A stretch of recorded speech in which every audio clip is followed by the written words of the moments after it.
Welcome back, Dr. Radhamurthy and Ms. Vrinda Bhatt. Mrs. Bhatt, how many schools are participating in CMCA program? How many are private and how many are government schools? Overall, if you take in all our centers across India, we have about 380 schools which are participating. So 19,000 children are civic club members. Of this, only in Bangalore we have a separate program for government schools. So we have 20 government schools. It's run as a separate program, and a few government schools in all the other cities. It's not of a significant number to have a separate program, but they're part of the general program. So I would say overall maybe about 50 to 60 are government school. So percentage wise? Percentage 50, wise? 50%? No, it's much less. The government schools more and private schools less? No, government schools are less. Because I'll tell you why. It is a challenge to get volunteers for the government schools. Why? Volunteers itself are a challenge because we take a year-long commitment from the volunteers. Every week they have to visit the class, they have to be trained. So is the case with private schools? No, there, see the language, the local language should be known. So for government schools, you need people who know, say, Kannada in Karnataka or Marathi in Maharashtra. So it's not easy to find volunteers. Why not on this radio ask people to come and volunteer and do this work for government schools? Of course, we can do. We try to reach out as much as possible. And also, we don't receive funding from the government for this program. So funding also becomes, for government schools, Schools fund, they don't fund funds? it entirely, but they would take a part of the cost. And so there are challenges with the government school. Did you approach the government? We have approached in Hubli and Mysore. I must say the municipality is partnering us, but they don't have too many government schools there in Hubli and Mysore. In fact, Hubli doesn't have at all. But whatever they are, municipal schools are also part of the program in Bombay and Hubli and Mysore. Srinda, how different are students of private schools from those of government schools in their approach to civic issues? In their approach to civic issues, I would say all children are the same. I think Same all is children. bad, good? No, neutral. See, children are conditioned by what their parents teach them, what they learn from the environment around them, from the television, from radio channels.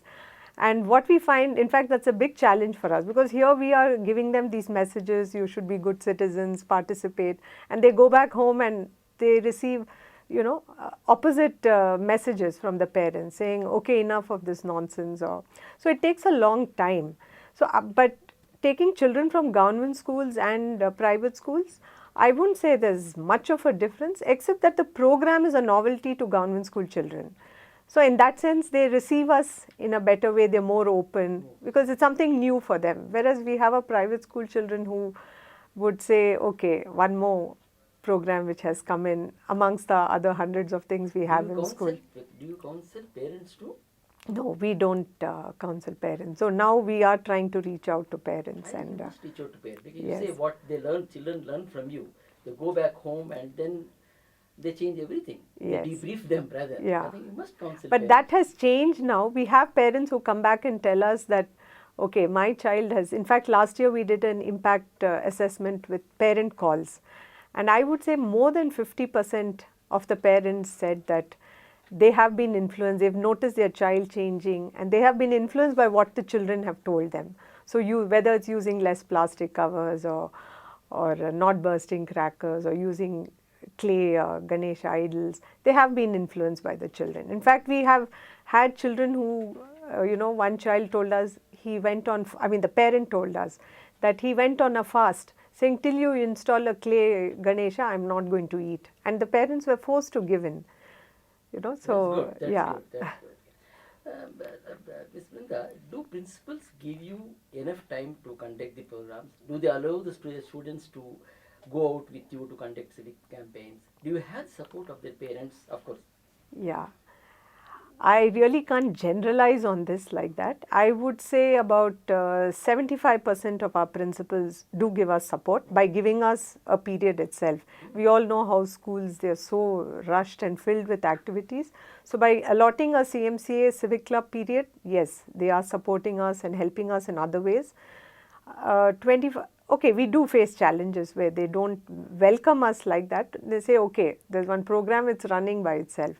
But about 20% I would say are so proactive and help us, I mean, in really reach out to others for the sake of CMCA.